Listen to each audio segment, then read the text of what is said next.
Hello good morning बच्चों, welcome back in Naina maths classes. बेटा मैं आज आपको इस वीडियो में DAV class 8 maths chapter number 6 compound interest इसकी वर्कशीट नंबर सेकंड का क्वेश्चन नंबर 5 कराने जा रही हूँ, जो कि इस वर्कशीट का लास्ट क्वेश्चन है। ठीक है, इस क्वेश्चन को करते ही हमारी वर्कशीट नंबर 2 पूरी कंप्लीट हो जाएगी। तो चलिए देखते हैं क्वेश्चन नंबर 5 में क्या बोल रहे हैं। यहाँ पर बोल रहे हैं Bela borrowed ₹25,000 from a finance company to start her boutique at 20% per annum compounded half yearly. What amount of money will clear her debt after 1.5 years. बेटा यहाँ पर बोल रहे हैं बेला कोई लड़की है जो कि एक फाइनेंस कंपनी में जाती है और वहाँ से 25,000 रुपीज़ उधार लेती है अपना एक बुटीक उसको स्टार्ट करना उसके लिए। अब जब वो फाइनेंस कंपनी उसको 25,000 रुपीज़ उधार दे रही है तो वो क्या बोल रही है कि हम जो है तुमसे 20% पर एनम के हिसाब से जो है कंपाउंड इंटरेस्ट चार्ज करेंगे।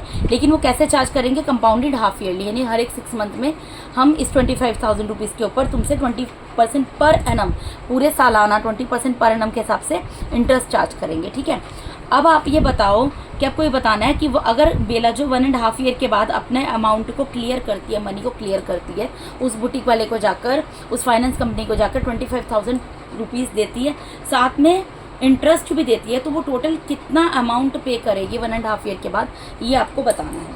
तो कैसे निकालेंगे बेटा? देखिए यहाँ पर मैंने ये थोड़ा बहुत लिख दिया बेटा। प्रिंसिपल मुझे पता है 25,000 है, मैंने देखकर लिख दिया। Rate of interest 20% per annum है, मैंने लिख दिया है। और टाइम 1.5 ईयर दिया, मैंने ये भी लिख दिया है। ठीक है, अब हमें क्वेश्चन कैसे सोल्व करना है? हाफ ईयरली के हिसाब से सोल्व करना है। आपको मैं एक चीज़ दिखाती हूँ। जब मैंने इसके अंदर आपको क्वेश्चन नंबर 1 कराया था, इसमें मैं एक चीज़ क्लियर कर देती हूँ आपको। जब बेटा मैंने आपको क्वेश्चन नंबर 1 कराया था तो मैंने आपको हाफ ईयरली का यहाँ पर कंसेप्ट समझाया था। मैंने आपको बोला था सपोज करो 1 जनवरी को आप जाते हैं किसी कंपनी में, किसी भी कंपनी में, सपोज फाइनेंस कंपनी में गई वो, उसने 25,000 रुपीज़ यहाँ लिए और 31 दिसंबर को उसने पे करने हैं। अब लेकिन वो मैं आपको अलग ही बता देती हूँ, उसमें थोड़ा कन्फ्यूज़न होगा बेटा, यहीं पे बता देती हूँ। देखो मैं क्या चीज़ कहना चाह रही हूँ। यहाँ पर एक रफ ड्रॉ करके, ये फर्स्ट मैंने इसको काट देती हूँ। यहाँ पर एक लाइन ड्रॉ करती हूँ मैं, यहाँ पर मैं आपको समझा रही हूँ। आप 1 जनवरी को गई बेला, ठीक है, एक फाइनेंस कंपनी में, ठीक है, उसने वहाँ पर बोरो किए 25,000 रुपीज़। ये तो क्या हो गई? उसकी प्रिंसिपल हो गई, प्रिंसिपल का अमाउंट हो गया ना। और 31 दिसंबर को साल पूरा होगा, यानी कंपनी ने उसको क्या बोला कि कंपनी 20% पर एनम के हिसाब से उससे इंटरेस्ट चार्ज करेगी। ठीक है, 20% पर एनम मतलब 1 ईयर का 20% लेगी, लेकिन साल के बीच में हाफ ईयरली पे वो इंटरेस्ट चार्ज करेगी। अब ये इंटरेस्ट तो हमें पूरे साल का दिया हुआ है, लेकिन हमें साल के कितने टुकड़े कर दिए? देखो 1 पीस 2 पीस 2 पार्ट्स में डिवाइड कर दिया ना, 1 पार्ट 2 पार्ट। हाफ कब होगा इसका? 30 जून को। कंपनी ने इसको 25,000 रुपीज़ दे दिए, फाइनेंस कंपनी ने बुटीक खोलने के लिए। लेकिन कंपनी ने ये इसको बोला बेला को कि हम तुम्हें फर्स्ट, मतलब अगर 1 जनवरी को उसने पैसा लिया, सपोज करो एग्जांपल देके समझा रही हूँ कि अगर 1 जनवरी को पैसा लिया तो 31 दिसंबर तक, मतलब 1 ईयर का हम 20% पर एनम के हिसाब से तुमसे इंटरेस्ट लेंगे इस 25,000 रुपीज़ के ऊपर। लेकिन अब वो इंटरेस्ट पर एनम तो बता रहे हैं, लेकिन बोल रहे हैं कि चार्ज करेंगे कंपाउंडेड हाफ ईयरली, यानी आधे साल में 6 मंथ में चार्ज करेंगे। तो 1 ईयर में 12 मंथ्स होते हैं, उसका हाफ कर दिया मैंने 6 मंथ, यानी कि कितने पार्ट्स में डिवाइड हो गया 1 ईयर? 1 part 2 part. तो यानी कि मुझे तो ये इंटरेस्ट कैसे दिया? पूरे साल का दिया है ना, लेकिन मुझे किसका निकालना है? 6 मंथ का। कितने पार्ट में डिवाइड हुआ? 2 में, तो मुझे इसको 2 से डिवाइड करना पड़ेगा, यानी कि 10% पर हाफ ईयरली के हिसाब से इंटरेस्ट लगेगा। समझे आप? और टाइम की अगर बात करें, टाइम, अब एक बात बताओ, टाइम हमें दिया 1 प्लस हाफ ईयर। अब 1 ईयर तो ये हो गया, यहाँ से लेकर यहाँ तक 1 ईयर हो गया। ठीक है, मैंने अब ये क्या बोल रहा है? अब 1 ईयर का हाफ मैंने यहाँ पर कर दिया, 1 ईयर, ये 1 ईयर हो गया, 1 ईयर का हाफ मैंने यहाँ पर कर दिया।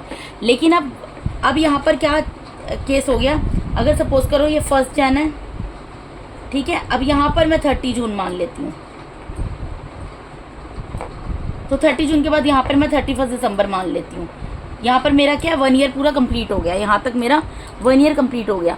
लेकिन ये पैसा कब चुकाएगी? 1 ईयर तो ये आ रहा है ना, 6 मंथ 1.5 ईयर, तो ये तो 1 ईयर आ रहा है, 6 मंथ प्लस 6 मंथ, यानी 6 मंथ और ऐड हो जाएंगे 1 जनवरी, यानी कि ये पैसा कब देगी? कितने पार्ट्स हुए? 1 पार्ट 2 पार्ट 3 पार्ट। टाइम कितने पार्ट्स में बट गया बेटा? 3 पार्ट में बट गया। क्यों बट गया? क्योंकि ये देखो ये 6 मंथ के लिए आया, फिर ये 6 मंथ के लिए 6 मंथ प्लस 6 मंथ 1 ईयर हो गया, और 1 ईयर प्लस 6 मंथ कितना हो गया, 1.5 ईयर हो गया, क्योंकि ये पैसा 1.5 ईयर के बाद देगी।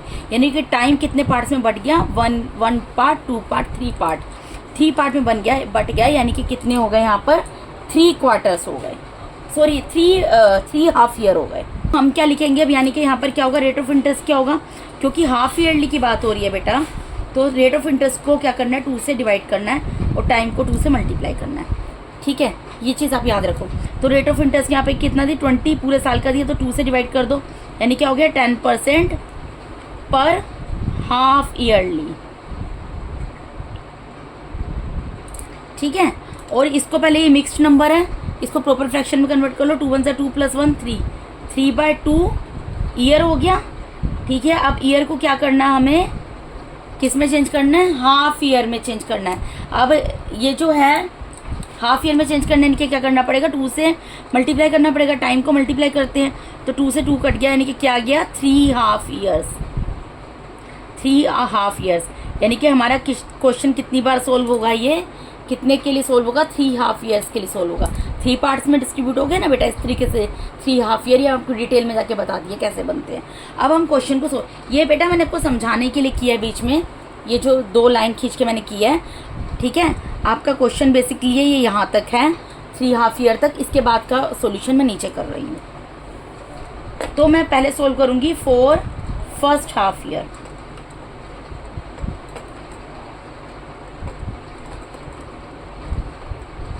तो फर्स्ट हाफ ईयर के लिए क्या करते हैं हम, सबसे पहले प्रिंसिपल लिखते हैं बेटा। Principal for the first half year क्या होगी,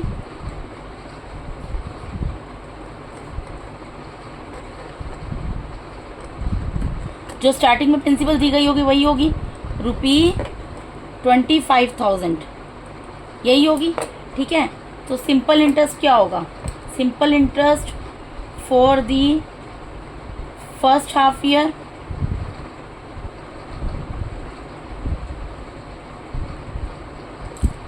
सिंपल इंटरेस्ट क्या होगा, P × R × T divided by 100। ठीक है, यानी कि प्रिंसिपल कितनी आ गई यहाँ पर, प्रिंसिपल तो हमें 25,000 दी है, वो लिख देंगे। मल्टीप्लाई में रेट ऑफ इंटरेस्ट कितना है बेटा, रेट ऑफ इंटरेस्ट कितना निकाला है मैंने यहाँ पे 10%, तो 10 आ जाएगा। मल्टीप्लाई में टाइम के लिए नहीं सोचना, 1 लिख देना है, क्योंकि यूनिटरी मेथड है। 100, तो 20 से 20 कैंसिल हो गई, यहाँ पर क्या आ गया, 250 × 10, यानी रुपी कितना आ गया, 2500। ये क्या निकल गया, सिंपल इंटरेस्ट निकल गया। ठीक है, तो अमाउंट निकाल लेंगे, therefore amount at the end of first half year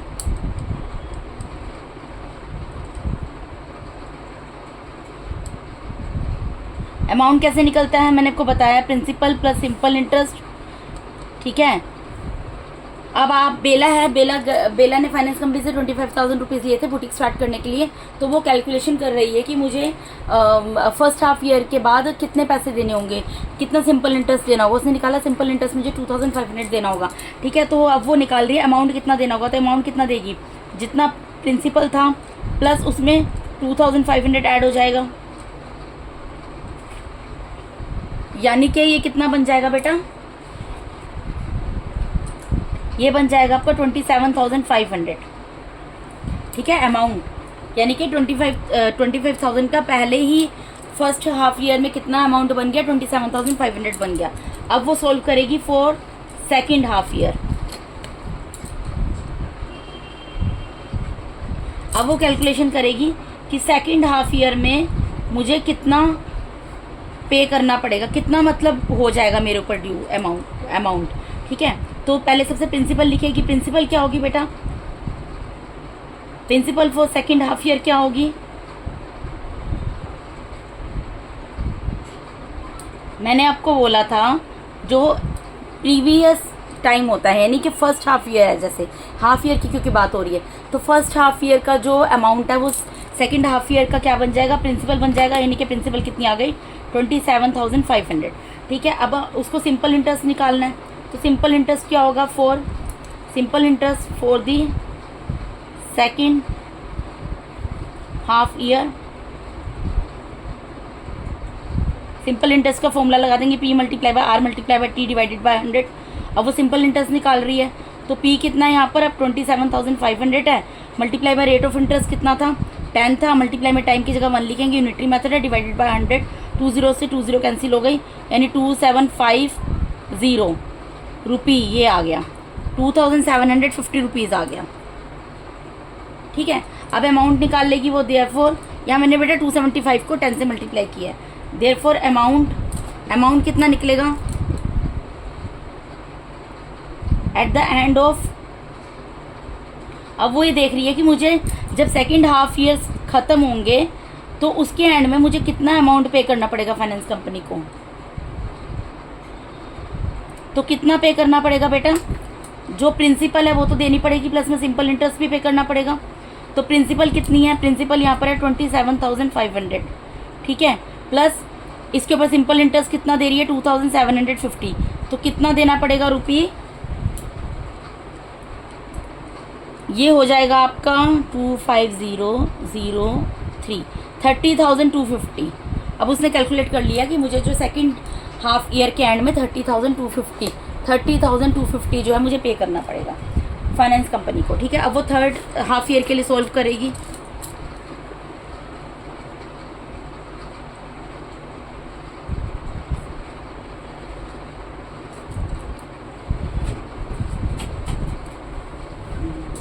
तो उसके लिए क्या होगा, पहले सबसे प्रिंसिपल देखेगी। अब प्रिंसिपल क्या होगी थर्ड हाफ ईयर की, जो सेकंड हाफ ईयर की यानी कि इससे पहले वाले प्रीवियस जो हाफ ईयर है उसकी जो अमाउंट होगा वही इस थर्ड हाफ ईयर की प्रिंसिपल बन जाएगी। तो principal for the third half year क्या निकल गई, इससे प्रीवियस वाला जो है उसका जो अमाउंट है यानी सेकंड हाफ ईयर का जो अमाउंट है वो इसकी थर्ड हाफ ईयर की प्रिंसिपल बन जाएगी। अब सिंपल इंटरेस्ट निकालेंगे, simple interest for the third half year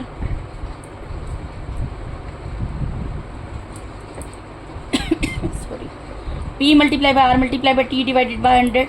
अब वो थर्ड ईयर के लिए थर्ड हाफ ईयर के लिए चेक कर रही है प्रिंसिपल कितना होगा। तो यहाँ पर क्या है 30,250 है principal, multiply by rate of interest 10 है, मल्टीप्लाई बाय टाइम में 1 लिखना है, यूनिटरी मेथड है, डिवाइडेड बाय 100। एक जीरो से यहाँ एक जीरो कट गया, यहाँ एक जीरो से एक जीरो कट गया, यानी कि कितना आ गया रुपी 3025। ये तो उसने निकाल लिया सिंपल इंटरेस्ट, रुपी 3025 क्या निकल गया सिंपल इंटरेस्ट। अब वो क्या निकालेगी, अमाउंट निकालेगी। Therefore amount at the end of third half year, third half year में कितना अमाउंट पे करना पड़ेगा बेटा उसको, जो प्रिंसिपल है प्लस में जो सिंपल इंटरेस्ट है। अब प्रिंसिपल कितनी थी, प्रिंसिपल कितनी बन चुकी थी अब हमारी 30,250, 30,250। तो यहाँ पर लिख देंगे 30,250 प्लस में सिंपल इंटरेस्ट कितना बना इसके ऊपर 3,025। तो यहाँ पर लिख देंगे 3,025, यानी कि उसको कितना पे करना पड़ेगा बेटा 227533, यानी कि उसको टोटल 33,275 जो है वो पे करना पड़ेगा फाइनेंस कंपनी को। ठीक है, किस हिसाब से अगर बेला जो है 25,000 रुपीज़ फाइनेंस कंपनी से लेती है अपना बुटीक स्टार्ट करने के लिए, अगर फाइनेंस कंपनी उससे 20% पर एनम के हिसाब से compounded half yearly interest charge करती है 25,000 रुपीज़ के ऊपर, तो 1.5 ईयर के बाद उसको अपना डेप्ट क्लियर करने के लिए टोटल कितना अमाउंट पे करना पड़ेगा फाइनेंस कंपनी को बेटा 33,275। ठीक है, हमें टोटल यही बताना है, यहाँ पर अमाउंट ही बताना है, हमसे सिर्फ अमाउंट ही पूछा है बेटा यहाँ पर कि what amount of money will clear her डेप्ट आफ्टर। ठीक है, तो आप इसको इस सेंटेंस में लिख सकते हो, therefore the amount of money will clear her डेप्ट after 1.5 year is equals to जो भी निकला है। ठीक है, कितना निकला है 33,275। तो बेटा इसके साथ ही मैंने आपको यहाँ पर इस वीडियो में DAV class 8 maths chapter number 6 compound interest इसकी वर्कशीट नंबर 2 का क्वेश्चन नंबर 5 जो कि लास्ट क्वेश्चन था कंप्लीट करा दिया बेटा। अगर आप मेरे चैनल पर नए हैं तो काइंडली मेरे चैनल को सब्सक्राइब कीजिए। अगर आप लोगों को मेरा टीचिंग मेथड अच्छा लगता है तो मेरे वीडियोज़ को ज़्यादा से ज़्यादा लाइक कीजिए और अपने फ्रेंड्स के साथ शेयर कीजिए। ठीक है बेटा, अगर अभी तक आप लोगों ने बेल आइकन को प्रेस नहीं किया तो काइंडली बेल आइकन को प्रेस कर दीजिए ताकि मेरे आने वाले वीडियोस का नोटिफिकेशन आप लोगों को टाइम टू टाइम मिलता रहे। ठीक है बेटा, so once again thank you so much for watching my YouTube videos. God bless all of you, God bless all of